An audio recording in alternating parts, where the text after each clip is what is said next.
우리 하나님의 말씀을 보도록 하겠습니다. 하나님의 말씀은 누가복음 18장 9절에서 14절 다 같이 읽도록 하겠습니다. 시작. 또 자기를 어렵다고 믿고 다른 사람을 멸시하는 자들에게 이 비유로 말씀하시되, 두 사람이 기도하러 성전에 올라가니 하나는 바리새인이요 하나는 세리라. 바리새인은 서서 따로 기도하여 이르되, 하나님이여, 나는 다른 사람들 곧 토색, 불의, 간음을 하는 자들과 같이 아니하고 이 세리와도 같지 아니함을 감사하나이다. 나는 일일에 2번씩 금식하고 또 소득의 11조를 드리나이다 하고, 세리는 멀리 서서 감히 눈을 들어 하늘을 쳐다보지도 못하고 다만 가슴을 치며 이르되, 하나님이여, 불쌍히 여기소서. 나는 죄인이로소이다 하였느니라. 내가 너희에게 이르노니 이에 저 바리새인이 아니고 이 사람이 어렵다 하심을 받고 그의 집으로 내려갔느니라. 무릇 자기를 높이는 자는 낮아지고 자기를 낮추는 자는 높아지리라 하시니라. 아멘. 자, 우리 성경에는 예수님께서 파격적으로 하신 말씀들이 많이 기록되어 있습니다. 이런 말씀들은 그 당시에 기득권층에 속했던 종교 지도자들, 정치 지도자들에게는 충격이었습니다. 그래서 이 사람들은 예수님을 잡아 죽이려고 했습니다. 그리고 결국은 예수님을 십자가에 못 박아 죽이는 데 이르렀습니다. 그러나 이런 말씀들은 약한 자, 가난한 자, 평민들, 이런 사람들에게는 한 줄기의 빛과 같았습니다. 여러분들이 성경을 자세히 보면 이 구도가 명확하게 나타나고 있습니다. 오늘 하나님 말씀에는 그와 같은 비유가 하나 또 기록되어 있는데, 여러분, 예수님께서 비유를 들었어요. 비유라고 하는 것은 실제로 일어난 일이 아니고, 예를 들어서 어떤 상황을 명백하게 설명을 잘 하기 위해서 비유를 했고, 우리 예수님은 이 비유를 통해서 하나님 나라의 진리, 어려운 진리를 어렵게 말하지 않고 우리 땅에 일어나는 아주 쉬운 일들을 통해서 어린아이들조차도 이해할 수 있도록 설명을 한 것이 비유입니다. 오늘 나왔던 이 비유의 내용은 이와 같습니다. 아마 제목을 잡는다면 하나님은 누구의 기도를 들으시는가? 하나님은 누구를 어렵다 하시는가? 아마 이런 제목이 될 겁니다. 자, 우리 예수님께서 어떤 비유를 들었느냐? 10절에 보면 이런 말씀이 있죠. 두 사람이 예루살렘 성전에 올라갔는데 왜 올라갔습니까? 기도하러 갔어요.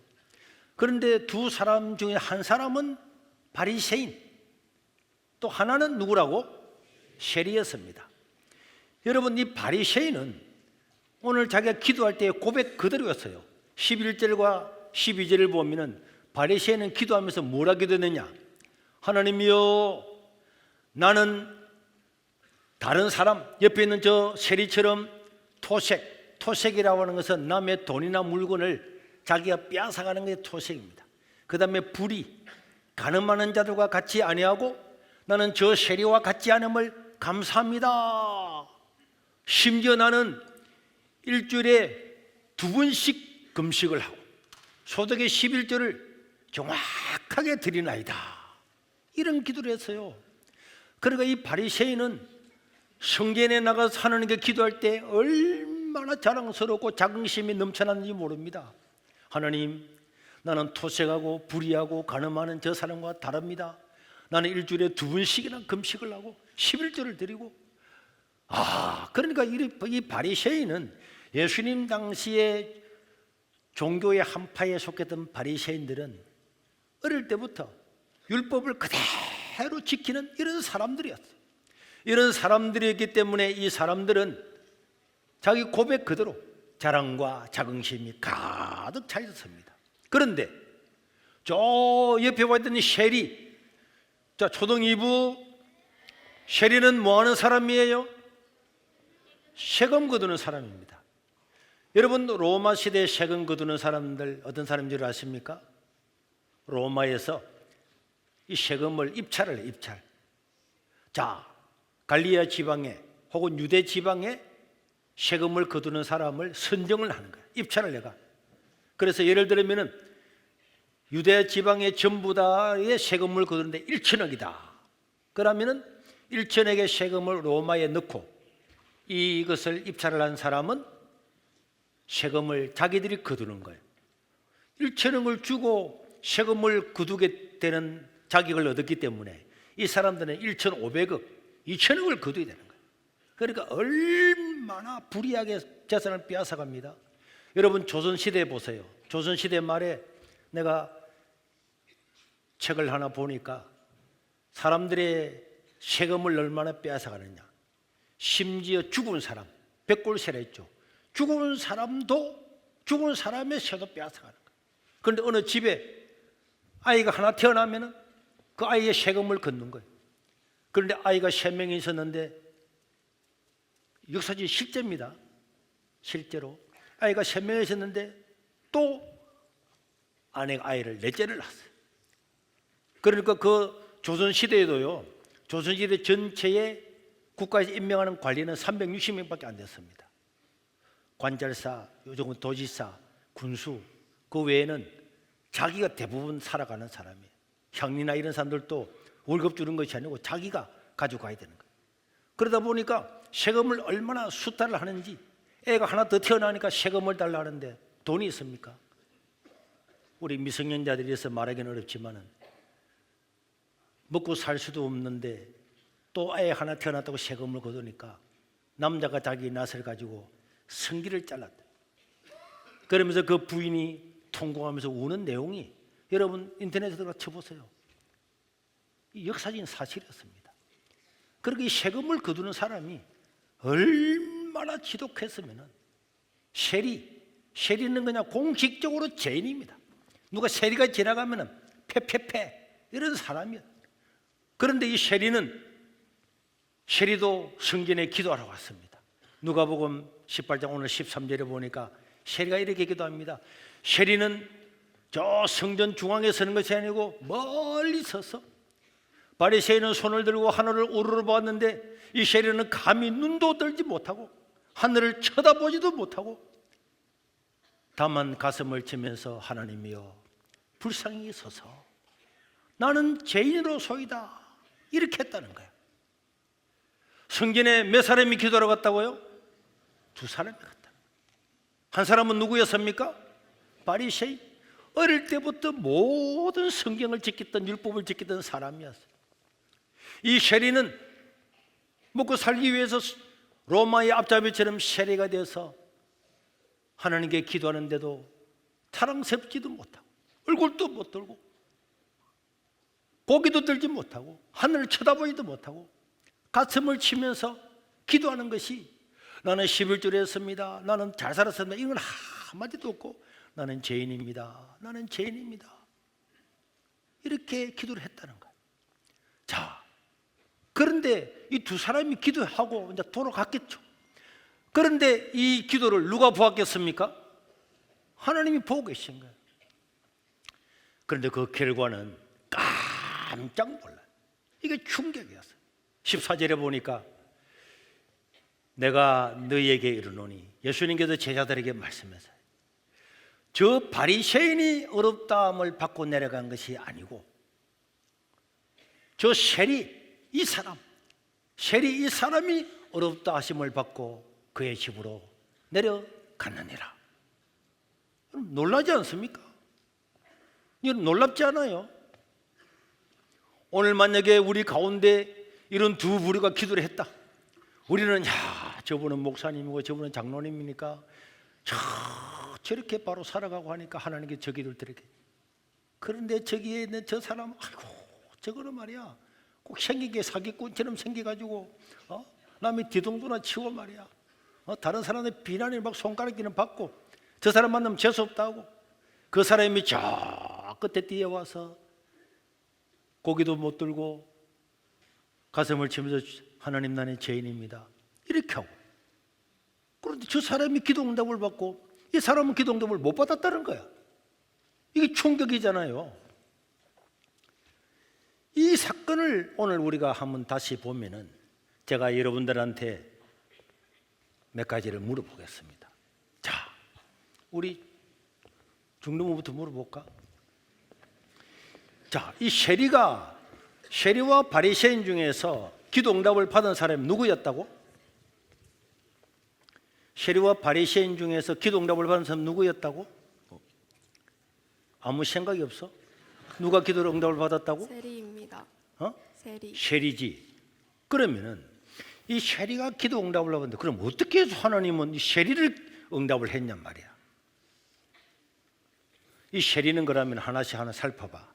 쉐리는 성전에 와서 저 멀리 서서 기도했다 그랬지. 한 주 구퉁에서. 왜 쉐리는 성전 앞에서도 못 앉고 저 멀리 섰을까? 왜 멀리 서서 기도했을까? 네, 자기가 죄인인 줄 알고 정말 하나님께 자신이 낮추면서 진심으로 기도했던 것 같습니다. 이 쉐리는 왜 멀리 구석에 앉아서 그렇게 기도했을까? 그럼 네 생각만 이야기해봐봐. 네 생각에 왜 그 사람은 저 멀리 서서 기도했을까? 왜 그 사람은 자기 가슴을 치면서 하늘을 우러보지도 못했을까? 고기도 못 들었을까? 왜 그랬을 것 같아요? 이해가 안 돼? 자, 침이 말이지. 앞에 대답을 안 하고 오니까 왜 그랬을 것 같아요? 왜 성전에 저 기둥에서 멀리 섰을까? 자, 왜 멀리 서서 있었을까? 일단 세리가 세금을 걷는 것 자체가 이제 사람들이 굉장히 싫어하는 일이었기 때문에 이러한 것들이 이제 자기의 죄임을 고백하면서 내가 진짜 죄인이구나 이런 걸 느끼며 기도할 때 이제 진심으로 우러나왔기 때문에 하나님께서 세리의 기도를 들어주신 것 같습니다. 자, 우리 중동부도 잘 들어라. 초동부도 마찬가지고. 선생님의 강의나 목사님의 설교를 집중해. 어차피 왔잖아. 세리가 저런 거야? 바리새인 저런 거야? 이걸 따라와야지. 그리고 뭘 물으면은 몰라도 괜찮아. 잘 못 들었습니다. 다시 생각해 보겠습니다. 제 생각이 이런 것 같습니다. 자기 의견을 분명하게 말해. 분명하게 말해. 알겠지? 틀려도 괜찮아. 목사님 햄버거도 사줬잖아. 자기 의견을 왜 쉐리는 저 멀리서 기도했을까? 쉐리는 왜 저 성전 구석에서 기도했을까?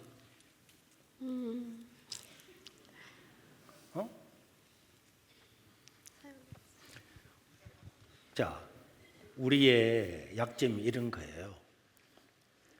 저는 학교 다닐 때도 공부를 잘하지는 못했지만 궁금한 게 있으면 선생님! 항상 질문했다니까. 궁금하잖아. 그 집중하고 그런 것들이 지금도 다 남아있어요. 그때 내가 질문하고 틀려가지고 야단듣고 하는 것들이 또 맞았다고 칭찬되는 것들이 지금도 가슴속에 다 있는 거예요. 여러분들이 설교를 듣는 것도 목사님이 설교를 그냥 하겠어요? 10시간, 20시간을 생각하고 내용은 간단한 것처럼 보이지만 이걸 논리적으로 다 설명을 하고 어제도 우리 변호사님 중에 한 분이 와서 목사님 어떻게 그렇게 자녀들을 그렇게 공부를 잘 시키고 다녔습니까? 뭘 했습니까? 제가 한 건 잘 없지. 그러나 이런 것이 교육입니다. 신문에 사설을 놓고 왜 이 사람이 이런 의견을 냈을까? 네 의견을 한번 말해봐봐. 그럼 자기 의견을 말하고 자기 생각을 이야기해야 되는 거예요. 그 질문하고 대답하고 이래야 우리가 사람이 달라지고 리더가 될 수 있는 거고 자기 의견을 관철시킬 수가 있는 거예요. 우리 예수님은 제자들한테 신약 마태, 마가, 누가, 요한 중에서 287번을 질문했어요. 여러분 한번 보세요. 사람들 나를 뭐라 그러느냐, 뭐 어떠냐, 뭐 어떠냐. 다 예수님 질문했습니다. 질문을 통해서 예수님의 제자들을 교육하고 훈련한 거예요. 그런데 베드로가 뭐 질문했을 때 야고보한테 질문했을 때 요한한테 질문했는데 글쎄요. 여러분 성경을 잘 보세요. 제자들은 어부였지만은 예수님이 질문하면은 주는 그리스도입니다. 살아계신 하나님의 아들입니다. 예수님을 다른 사람들이 엘리야라고 합니다. 예레미야라고 합니다. 선지자라고 합니다. 너희는 나를 누구라 그러느냐? 주는 그리스도십니다. 여러분 마태마가 누가 요한에 287번이나 예수님은 질문하고 대답함으로 말미암아서 제자들의 마음에 진리를 심어간 거예요. 언제나 내한테 마이크가 올 수 있다는 거에 닫고 대답할 말을 준비를 해야지. 그러면은 그러면은 이 세리는 멀리 있어서 기도를 했는데 또 가슴을 쳤잖아. 가슴은 왜 쳤을까? 왜 가슴을 치며 기도했을까? 세리가 가슴을 치며 기도한 이유는 자신의 속에 있는 죄에 대해 하나님의 고백을 했고, 그리고 그 죄가 얼마나 무겁고 자신이 잘못한 것인지 알고 있었기 때문에 너무 슬프고 또 애통하고, 그리고 이런 죄인임에도 하나님께 기도할 수 있는 게 감사해서 그랬던 것 같습니다. 혹시 심장이 안 좋아서 가슴 쪼이가지고 하나님 이렇게 가슴을 친 건 아닐까? 왜 가슴을 쳤다고 생각? 왜 기도할 때 가슴을 치고 기도했을까? 세리가 자신이 이제 죄인이라는 것을 알고 주님께 부르짖으면서 나는 나 같은 죄인도 주님께서 주님 써주시옵소서라고 약간 기도를 했던 것 같습니다. 학교 다니고 하면서도 죄를 지을 때가 있지. 네. 그럴 때는 하나님께 기도할 때는 어떻게 자신감이 있어? 조금 떨어지는 것 같아요. 그 기도는 하나님 안 들으실 것 같지? 아니요. 죄를 짓고 와가지고 그 기도할 때 하나님 내 기도 들으실 거 이 생각 안 들었어? 하나님께서 들으실 줄 알았습니다. 그랬어. 그러면 왜 이 세리는 감히 왜 고기도 못 들었을까? 원래 유대인들은 기도할 때 손을 들고 하늘을 우르르 보면서 기도하는 거야. 그런데 다 손을 들고 하늘을 우르르 보면서 하나님께 기도하는데 왜 고기도 못 들었을까? 자신이 너무나 큰 죄인임을 알기 때문에 하나님 앞에서 차마 고개를 들 수 없어서 그랬던 것 같습니다. 그렇지. 그러니까 이 지금 세리가 멀리 있어서 고개도 들지 못하고 가슴을 치고 기도를 했는데, 내가 그러면은 이 세리는 좋다. 그럼 이 세리는 도대체 우리가 이 성경을 예상을 할 수 있는 거지. 이 세리는 도대체 어떤 죄를 지었을까? 다 죄를 짓고 그래서 자기가 가슴 고기도 못 들고 가슴을 치면서 기도했는데 예상을 할 때 어떤 죄를 지었을 것 같아요? 세리가 어떤 죄를 지었는지 물으신다면 이 유행가 가사 같네. 사랑이 무엇이냐고 물으신다면은 이런 거 눈물의 씨앗이라 하겠소. 이거 아닌가? 그래. 세리는 본인이 실제로 받아야 되는 책임보다 더욱더 그 국민들을 착취해서 더 세금을 거둔 죄를 지었다고 예상할 수 있습니다. 자, 그런 것도 충분히 가능성이 있는 거지. 실제로는 모르지만 그 세리가 그렇게 가슴을 하는 거 보니까 충분히 가능한 것 같아. 그럼 세리는 도대체 어떤 죄를 지었을 것 같아요? 우리는 모르지만은 예상을 해볼 때에 세리는 하나님이 아닌 물질을 욕망했기 때문에 그런 죄를 지은 것 같습니다. 물질의 욕망이 있었기 때문에 그런 것 때문에 그런 죄를 지었다. 우리 성경을 읽을 때에 한번 깊이 생각을 해보는 거야. 어떤 세금을 걸었을까? 세금을 더 걸었을까? 저는 이런 생각을 해봤어요. 바리새인이 기도할 때 이런 기도했잖아. 저는 저 세례와 같지 않고 토색하지 않고 불의하지 않고 뭐하고 간음하지 않고. 그러니까 아마 이 세리는 이 바리새인은 저 세리를 볼 때 저놈은 토색했잖아. 나무 물건 빼앗아갔잖아. 저는 불의한 놈이잖아. 간음한 놈이잖아. 그 돈벌이 가지고 아마 그런 죄를 지었을 가능성도 있다고 생각합니다. 그럼에도 불구하고 이 두 사람이 기도를 했는데 결국은 어렵다함을 받은 사람은 누구였다고? 세리였습니다. 우리 똑똑이들 초등 2부 누가 어렵다함을 받았다고? 세리가. 그러면 세리는 저 뒤에서 구석에서 고개도 못 들고 가슴 치면서 기도했는데, 그런데 자기가 어렵다함을 받았는 줄 알았을까요? 알았을까? 네, 그럴 것 같습니다. 세리는 기도가 난 다음에 하나님께서 나를 용서해 주셨구나. 난 어려움을 받았구나. 세리는 자기가 기도하고 난 다음에 그 기도를 하나님이 내 기도를 받으시고 하나님 나를 어렵다 하신다는 걸 알았을 것 같아요. 몰랐을 것 같습니다. 왜 몰랐을 것 같아요? 자신은 그만큼 죄인이기 때문에 하나님께서 자신의 기도를 들어주지 않을 수도 있겠지만 그래도 하나님께서 들어주실 수도 있겠다는 그런 믿음이 있었기 때문에 그런 것 같습니다. 나는 죄가 많기 때문에 내가 기도는 하지만 하나님께서 내 기도를 응답해 주거나 나 같은 죄인의 기도를 들으시고 나를 어렵다 하지는 않았을 거다, 이런 느낌이겠지. 그럼 바리새인은 기도하고 난 다음에, 바리새인 이야기 들었지? 바리새인은 기도하고 난 다음에 자기가 어렵다움을 받았다고 생각을 했을까요? 네. 어째서? 어떻게 해서 바리새인은 하나님은 나를 어렵다 하시겠지 이렇게 했을까? 했을까? 아닌 것 같습니다.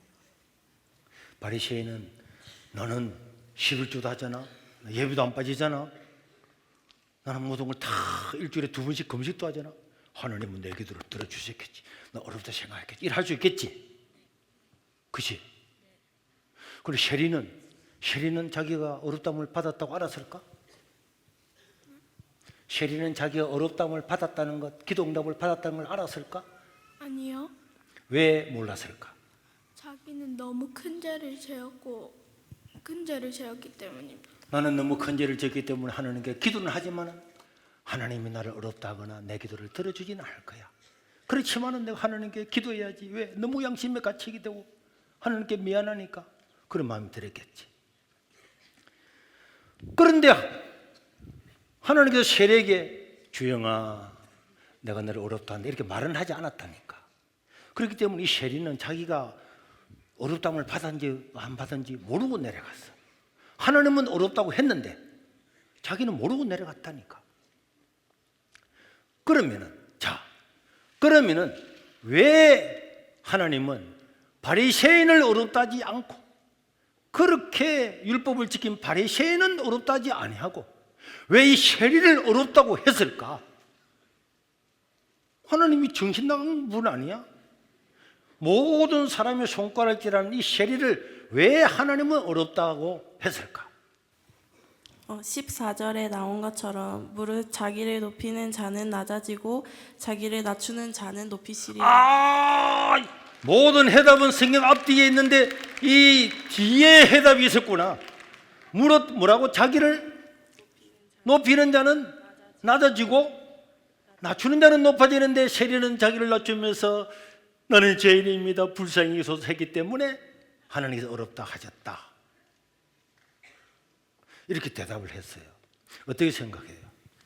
저도 비슷하게 생각하는데 저는 바리새인은 기도를 할 때 뭐 감사하다고는 했지만 다 하나님이 아니고 사람한테 보여지는 그런 11조도 그렇고 금식도 그렇고 그런 거였고, 그리고 그 마음의 중심이 하나님이 아닌 그 사람한테 보여지는 그 교만한 마음에 있었던 것 같았고, 그리고 세리는 비록 죄인이긴 하지만 하나님 앞에서 자신의 죄를 고백하며 회개를 했기 때문에 하나님이 그 마음을 기이 보셔서 그런 것 같습니다.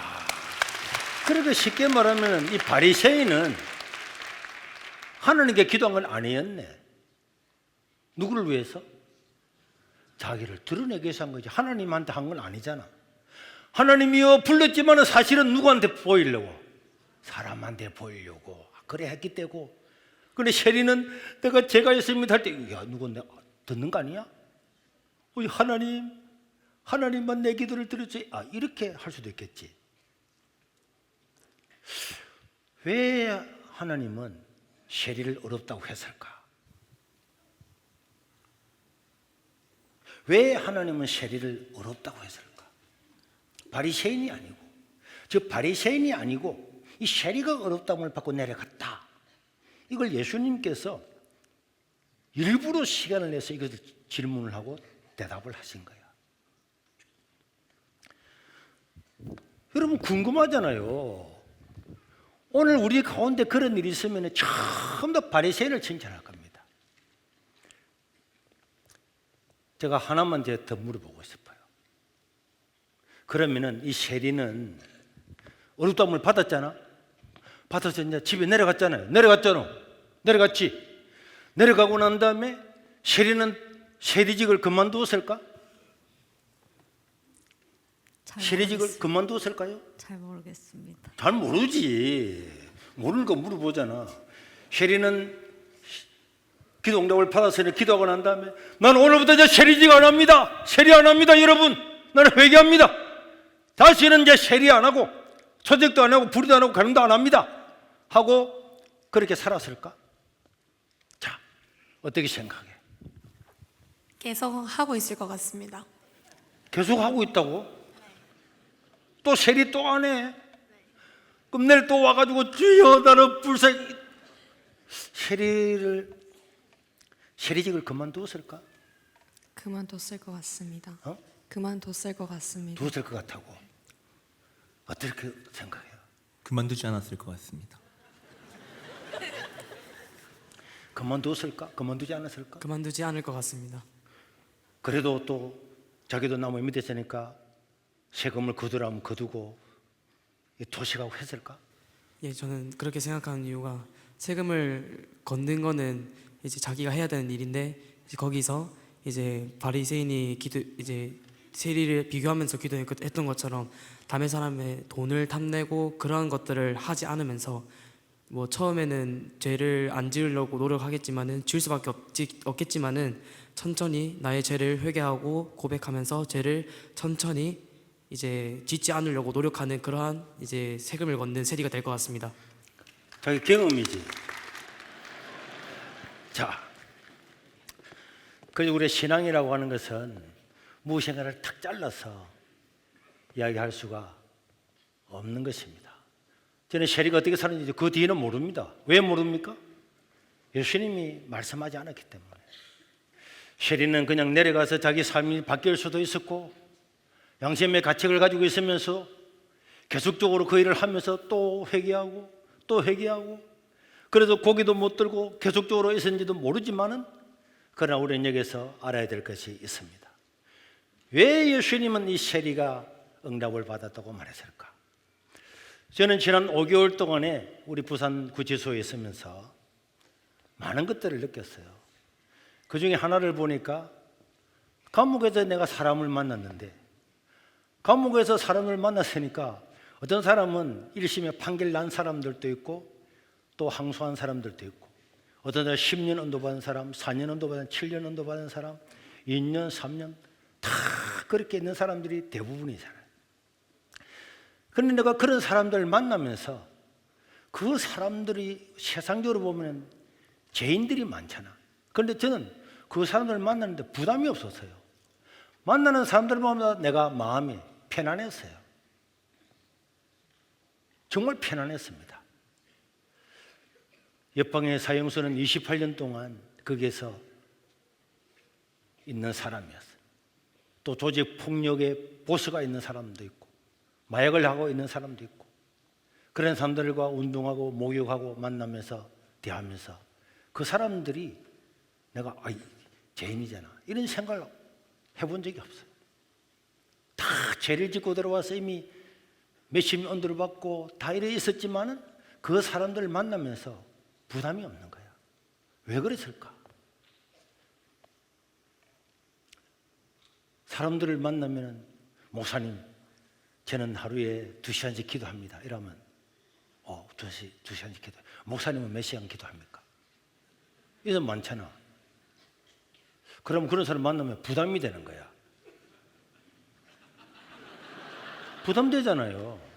사람이 자기를 소개할 때에 그런 걸 들으면서 야, 이 말도 조심해야 되겠구나. 다 부담이 되는 거야. 그런데 감옥에서 만나는 사람들은 다 죄인들이야. 또 죄인들을 유치해서 일단 여기 와 있는 사람들이야. 그러니까 그거 속에 있으니까 너무 편안해. 사람들이 너무 대하기가 좋은 거야. 그런데 그 사람들 중에서는 나 참 억울합니다. 내가 또 들어봐도 좀 뭐 자기 입장에서 이야기하니까 억울한 건 있지만은 나는 진짜 죄가 없습니다. 이런 사람은 내가 거의 만나보지를 못했습니다. 그런데도 그 사람들은 서로가 격려하고 위로하고 이런 사람들 제가 많이 만났어요. 그런데 여러분 사실 교회는 보세요. 시작은 전부 다 죄인으로 와가지고 천문전에 가슴을 두드리고 교회 왔는데 교회 왔다고 지나고 보니까 성경도 좀 알고 예배도 드리고 11조도 하고 기도도 하다 보니까 자신이 옳다고 생각하는 사람이 많은 거예요. 자신이 옳다고 생각하는 사람이 많기 때문에 이 사람들은 다른 사람의 불의한 것을 볼 수가 없는 거예요. 볼 수가 없잖아요. 볼 수가 없기 때문에 사람들을 비난하는 거야. 정죄하는 거야. 목사님, 저 사람은 저렇습니다. 누구습니다. 어떻습니다. 이런 말을 많이 하잖아. 내가 구역장 하고 있는데 못하겠어. 우리 구역장은 이래 못하겠습니다. 말하고 행동하고 다릅니다. 비난하는 사람이 많잖아요. 그럼 그런 이야기를 들으면은 집사님, 권사님, 그래도 마음을 넓히고 이해를 해야지. 사람은 그래도 목사님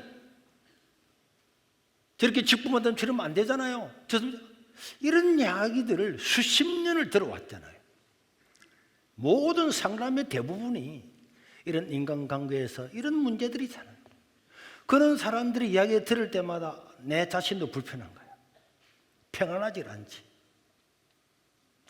그런데 이 감옥에 있는 사람들의 관심은, 나는 독방에 있었지만은 옆방에 이런 데 보면은 8명, 12명 이렇게 다 있잖아요. 그런데 어느 날은 점심때가 다가왔는데 한 중간에 있는 방에서 와 하는 소리가 들리는 거예요. 그럼 저는 사실 TV를 있을 때도 이 밖에 있을 때도 안 봤지만은 그것도 거의 안 보는데 혹시 누가 우리나라가 국가 대항전 해가지고 이겨서 그랬나? 막 환호 소리가 들리더라고. 그래서 나중에 이제 운동 가가지고 운동 갔을 때는 이제 정보를 사람 독방에 있는 4사람만 모였는데 옆방에서 그렇게 고함을 치던데 무슨 좋은 일이 있어가지고 고함을 칩니까? 사실 국가가 그렇게 대항전에 이겼다 해도 내가 지금 감옥에 있는데 뭐가 좋아가지고 그렇게 좋아합니까? 이랬더니 목사님 그게 아니고 같은 방에 있는 사람이 오늘 한 사람이 나갔다는 거야. 재판을 받았는데 집행유예가 떨어져가지고 짐을 가지러 오거든요. 자기가 오는 게 아니고 다른 사람 보낼 때 짐을 가지고 가면 이제 그 사람이 집행유예. 그러니까 그 같은 방에 있는 사람들이 와 자기 일이 아니잖아. 자기 일은 아니지만은 같은 방에 있었던 사람이 밖으로 나간다는 그 이야기를 듣고 다 기뻐해 주는 거예요. 그 사람들은 재판을 갔다 오면은 그래 변호사가 변호를 잘했습니까? 형량은 얼마나 받았습니까? 야 너무 많이 받았네. 그래도 걱정하지 마라. 항소심에 가면은 원래 1심 판사는 원래 그렇잖아. 그거 2심에 가면은 좋은 판사를 만나면 형량이 감형될 거다. 걱정하지 마라. 내가 거기에 있으면 사람들이 다 그런 이야기를 들었어. 그런데 가가지고 니 무슨 죄를 짓는데? 니 몇 년 받았는데? 야 나쁜 놈이네. 이런 이야기는 들어본 적이 없어요. 다 죄인이 있다 보니까 서로가 편한 거야.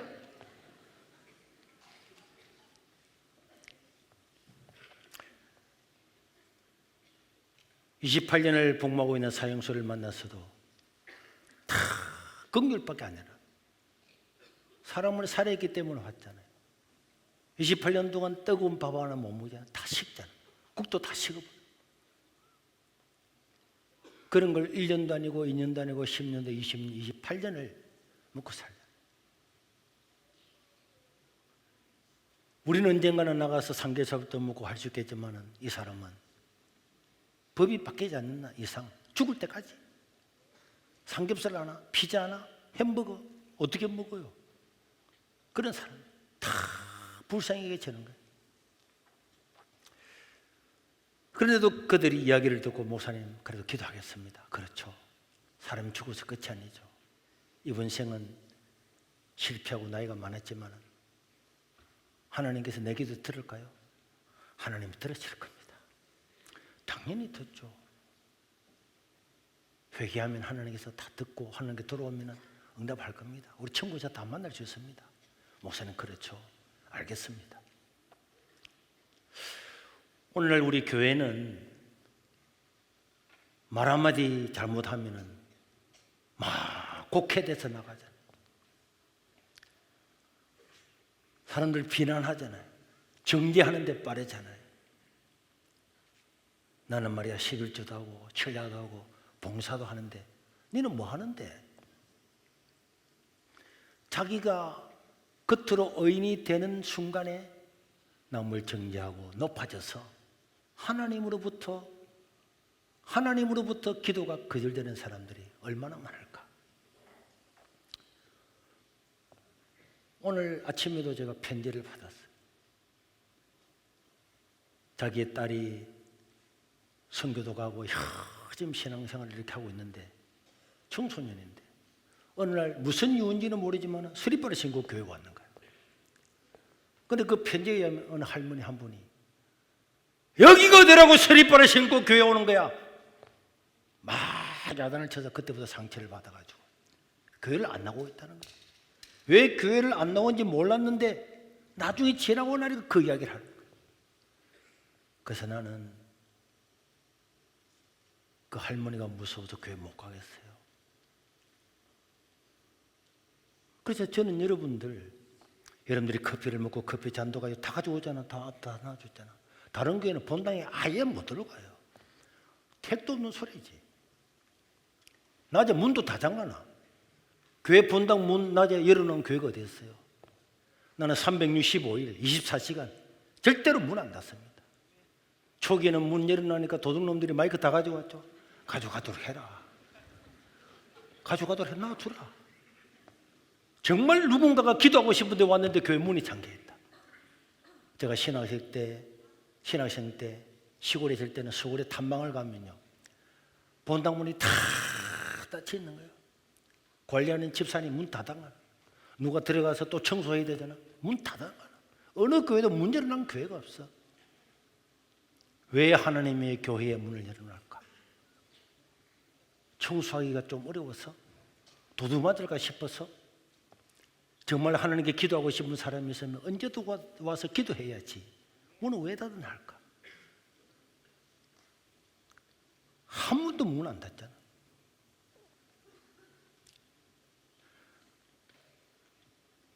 우리는 다른 사람의 사정을 몰라요. 사정을. 어떤 일이 있는지. 제가 만약에 집행유예로 나오게 된다면 옷을 갈아입고 나갈 건데 첫 번째 저는 신발은 내가 하나 산 거 있거든요. 산 거이기 때문에 그냥 위도과 아래 청바지만 가져가라 그랬어요. 근데 나중에 또 물어보니까 신발도 벗어나야 된다는 거야. 그럼 거기서 옷만 더 갈아입고 신발은 벗어놓고 양발만 신고 나올 판이에요. 그럴 수도 있는 거야. 사람은 남의 사정을 다 모릅니다. 그래서 제가 의인은 8가지의 관점에서 사람을 봐야 된다고 그랬잖아요. 어떤 사람이 어떤 행위를 했을 때에 여기도 보고 여기도 보고 여기도 보고 뒤에도 앞뒤로 다 보면은 그럴 수가 있겠구나. 슬리퍼를 신고 온 이유가 있었구나. 그랬구나. 갑자기 뭐 좋은 일 하다고도 신발을 그럴 수도 있는 거고 갑자기 교회 오려고 못 가지고 올 수도 있는 거고 무슨 이유인지 모르지만은 슬리퍼를 신고 올 수밖에 없는 이유가 있을 거야. 또 원래 습관이 그런지 제가 발이 아파가지고 항상 고무신을 신고 다녔어요. 그런데 발이 시려워서 이제 운동화를 신는데 운동화를 신으면 발이 너무 아픈 거에 걸려가지고 그래서 꾸게 신고 다녔어요. 운동화를 꾸게 가지고 덜렁덜렁 못 다니니까. 그러면 다른 사람이 볼 때는 그렇죠. 저 목사가 왜 신발을 꾸게 신고 다니지? 그럴 수 있잖아요. 난 지금 발가락이 아파가지고 대이면 너무 아프니까 그랬는데도 사람의 사정은 보는 것하고 다르다니까. 내 눈으로 보고 봤지. 신발 끄고 신고 가는 거 봤지. 슬리퍼 신고 가는 거는 본 건 사실이야.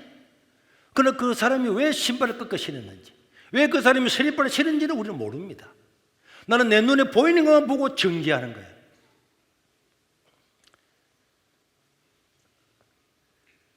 예수님께서 보실 때는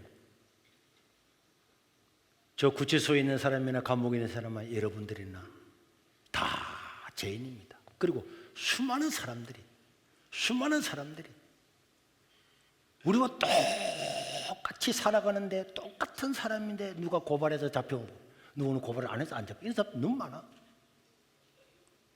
누가 누구보다 더 낫다고 할 사람이 어디에 있겠습니까? 똑같은 죄인이 어느 날부터 나는 의인이야. 남을 가리키고 정지하고 하나님 나는 저 세례와 같지 않음을 감사합니다. 감사 기도했지만 저 세례와 같지 않음을 감사합니다. 토색하지 않고 불의하지 않고 가늠하지 않으면 나는 감사합니다. 사람들이요 나를 봐주세요. 하나님은 그 사람의 기도를 받지 않았다. 이 이야기를 듣고 바리새인들은요 신약 성경 보면 계속 분노합니다. 분노. 예수님이 전부 다 이런 식으로 예를 들었거든요. 이방인이 있었다. 이방인이 그 사람을 구해줬다. 이방인이 저랬다. 그럴 때마다 바리새인들은 예수를 죽이려고 했다는 성경이 얼마나 많이 있습니까? 우리는 왜 낮아지지 못할까? 낮아지면 하나님께 높게 해주신다 그랬잖아요.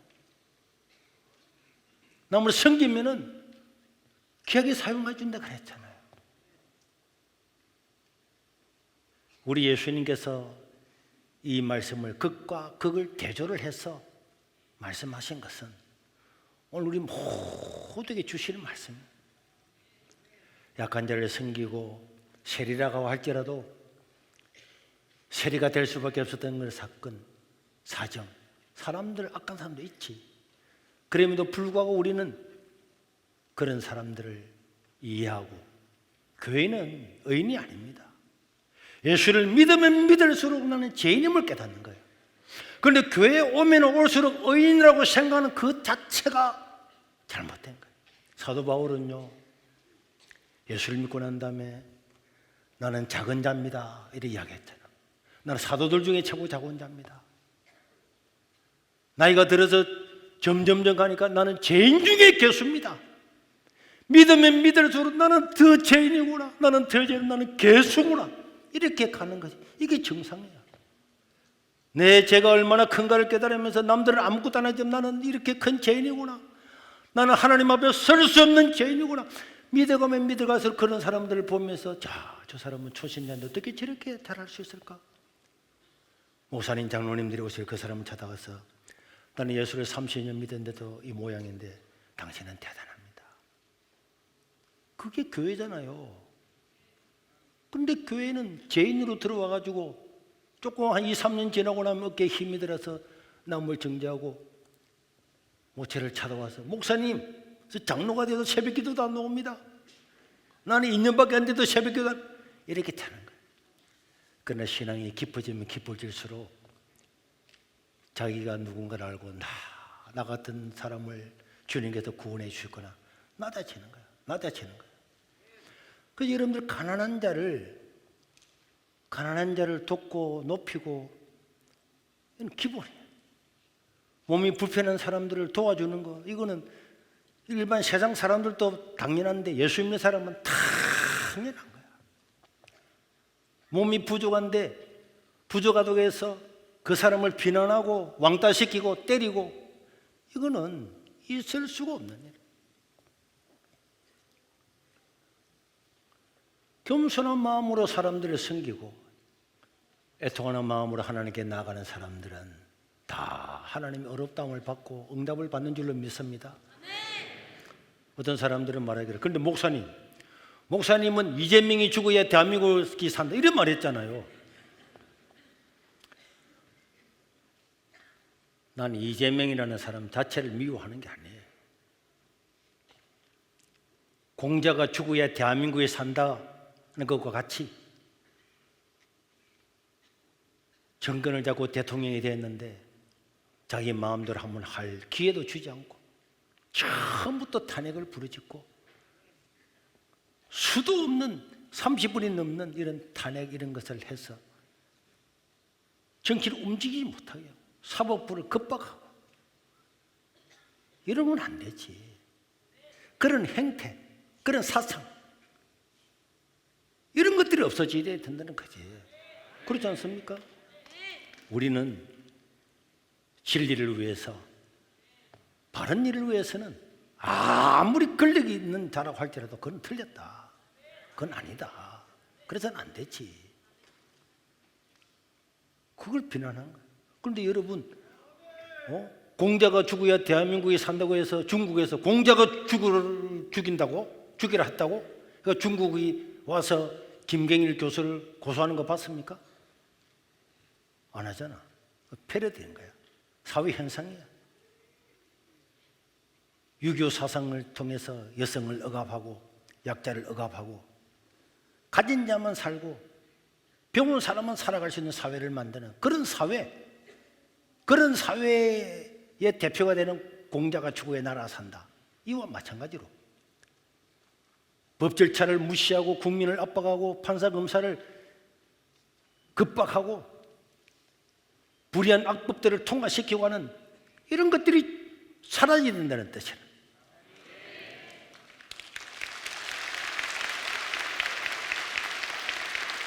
오늘 저는 이 말씀을 통해서 우리 학생들이나 여러분들 오해하면 안 됩니다. 감옥에 있는 사람이 옳다는 것이 아닙니다. 그들이 죄 없다고 하는 것이 아닙니다. 죄 있는 사람이 하나님께서 기도를 응답해 주시고 우리 잘 사는 사람들이 건 나쁘구나. 그 말이 아니란 말이에요. 오늘 설교의 핵심은 감옥에 있는 사람들이 옳다는 것이 아니라 낮은 마음, 이런 마음을 가지고 하나님께 나가고, 그리고 무엇보다도 이게 핵심은 약한 자, 어려운 사람들, 그런 사람들을 무시하지 말고 똑같은 죄인으로서 자기를 낮추고 하나님께 나올 때에 그 사람의 기도를 응답해 주신다는 그런 뜻인 거예요. 여러분, 감옥이 어떤지 잘 모르죠. 물론 뭐 어쩌다 갔다 온 사람도 있겠지만 우리 청소년들은 죄를 지으면 안 돼. 짧은 순간에 욱 해가지고 한 번 죄를 지었는데 평생을 통닭하면 못 먹고 뜨거운 국어 하면 못 먹고 햄버거 하나 못 먹고 그 좁은 방에서 사는 이런 사람들이 수도 없이 많습니다. 죄인을 제가 옹호하는 것이 아닙니다. 우리는 자유롭게 먹고 자유롭게 살고 예배 드리고 자유라고 너무 귀한 거야. 그런데 청소년들이 친구들 만나서 잠깐 돈 댄단다. 이거 팔면은 150만 원 받는단다. 마약 끝내고 마약을 하고 한 번 하는 순간에 그 사람의 인생의 대부분은 그냥 끝난 거야. 한순간에 그 생각 때문에 3년, 4년을 거기서 자기가 원하는 것 아무것도 할 수 없어. 옷 하나도 자기 원하는 거 못 입잖아요. 주는 것만 옷 입어야 돼. 주는 거 있잖아요. 겨울 내내 옷 한 벌밖에 없어. 일어나면 그 옷을 입고 잠잘 때 그 옷을 입고 있어야 돼. 아무리 더러워도 이 겨울에 어떻게 씻겠어요? 몸이 우리 집 하면 나가서 샤워하면 되는데 꼭 이런 샤워실이 어디 있어요? 찬물에 물 조금 받아서 그것도 여러 사람이 있으니까 빨리 하고 나와야 돼. 그래 많은 사람들이 찬물에 물 한 번 끼얹는 그것만해도 고마운 거야. 그런데 살고 싶습니까? 죄인을 옹호하는 것이 아니고 죄를 지으면 안 되지. 우리 하나님 말씀대로 바로 살아야 될 줄 믿습니다. 그러나 이 교회 안에서 죄 있는 사람, 없는 사람이 됐어요. 그래서 하나님은 그 세리의 낮아진 마음, 약한 마음, 하나님 나는 죄인으로소이다. 나를 불쌍히 여소서. 이 마음으로 나올 때 예수님은 모든 사람의 죄를 용서해 주십니다. 용서해 주십니다. 그러니까 자기를 어렵다고 하는 사람은 그 기도는 듣지 않는다는 거예요. 우리가 남을 정죄하고 살았습니까? 손가락질하고 살았습니까? 이런 것들 우리가 회개를 하고 내가 세리이든 아니든 바리새인이든 내가 하나님의 은혜로 구원을 받았구나. 그 마음을 가지고 하나님을 바라보면서 다른 사람을 긍휼하게 하면서 살아가는 사람, 약한 사람을 도와주는 사람, 어려운 친구, 몸이 불편한 친구를 도와주는 사람, 이런 사람의 기도를 하나님이 듣습니다. 친구 중에서 약하다고, 몸에 불편함이 있다고 놀린다든지 왕따를 시킨다든지 이런 사람들은 안 되지. 내가 힘이 있다고 폭력으로 욕하면 안 돼. 내가 입에서 욕을 하면은 내 마음이 거칠어지는 거야. 자갈이 되는 거야. 학생들도 우리 욕하면 안 됩니다. 욕은요, 말로서 하는 이 욕은 내 마음을 황폐화시켜서 큰 제약으로 들어가는 길이야, 입구야. 좋은 말을 사용해야 돼. 그리고 어느 사람은 내가 도와줘야 돼. 나 면회를 가더라도 쓰레기 주고 있지. 내가 줍습니다. 그러면 그 교도관 이야기해서 목사님 그럼 말고 줬습니까? 안 줘도 되잖아요. 나도 지금 잡히고 와서 면회 가는데. 그렇지만 누군가가 깨끗하면 좋잖아요. 꼭 봐주고 와가지고 소리 좀 버리면 되는 거지. 그러니까 사람들이 저를 도와주고 이해해주고 감옥에 있는데도 목사님 존경합니다. 이런 목사님 처음 봤습니다. 내 자랑하려고 하는 게 아니고 우리가 그 교도관들도 이제 받아서 여기 이파리 2개 달고 3개 달고 이런 사람들 뭐 아무것도 아니잖아. 그래도 사람들 지나면 항상 내가 인사를 해요. 내가 목사님 다 알잖아요. 이재명이 주위에 대한민국 산다고 그랬다고 내가 고개를 뻣뻣이 들고 그건 사람이 하는 게 아니야. 거기도 있는 그 말단 직원이라도 항상 존경을 표하고 이게 우리 예수 믿는 사람이잖아. 이래 살아야지. 오늘 이런 말씀들을 깊이 생각해서 교회가 오는 사람들마다 편안함을 느끼고 와, 나 같은 사람이 왔는데도야 이 사람들이야 세계로 교회는 정말 가봐야 되겠네. 구역에 가보니까 나 같은 사람도 이렇게 존귀하게 대해주네. 그런 마음이 생겨서 복음이 만방에 전거될 수 있도록 우리 예수님을 기뻐하는 교회가 될 수 있도록 힘써 주시기를 주의 이름으로 축원합니다. 우리 한번 통성으로 기도드리겠습니다. 내가 높아진 마음, 높아진 곳에는 은혜가 머물지를 못합니다. 홍수가 나도 높아진 마음에는 물방울 금방 사라지고 없습니다. 낮아진 마음에는 가뭄이 들어도 거기에는 물이 모입니다. 동물들이 물을 먹으러 옵니다. 우리도 낮아지고 가난해지고 애통하는 마음을 가지고 한 사람 한 사람을 존귀하게 여기고 나를 구원해 주신 그 주님 앞에 내가 얼마나 죄인임을 깨닫고 항상 가슴을 치며 나는 죄인이로소이다. 하나님이여 나를 불쌍히 여기소서. 그런 마음으로 또 그런 기도로 우리 남은 생의 신앙생활에 승리할 수 있도록 해달라고 우리 주여 함으로 통성으로 기도하겠습니다. 이여 자비로우신 우리 하나님 은혜를 감사합니다. 우리를 긍휼하게 주시옵소서. 도와주시옵소서. 은혜를 입혀 주시옵소서. 우리를 불쌍히 여기시옵소서. 죄인입니다. 하나님 감히 하나님 아버지 앞에 나오지 못하여 저 구석에 앉아 어디도 들지 못하고 내 기도가 응답될까. 하나님 나의 기도를 들어주십시오.